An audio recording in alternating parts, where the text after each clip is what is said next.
Welcome back. I'm Miranda, and this is How to Norby with Analytics for Sends. We'll show you how to analyze the campaign performance of your SMS text messages and your emails. Let's get started. From the dashboard, select Sends from the left-hand menu. Next, choose a sends you would like to review from the Sent section, then click Analytics. From here, you can see important analytics for email, such as the number of sent email, unique opens, delivered, and the total number of opens. These numbers are key for calculating delivery and open rates. You can also see a detailed list of any discrepancies with the sent emails, such as email bounces, blocks, unsubscribes, and reported spam.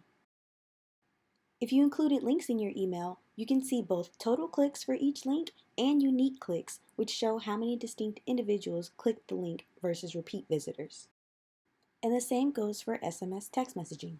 You can seamlessly view your campaign's performance. Find the text message and click Analytics. View the total of sent messages here and the contents of the message. And finally, keep track of engagement with links included in your text message. Ready to stay in the know on how your communications are doing? Check out Sends Analytics and let us know how it goes. Be sure to subscribe for more tips and tutorials.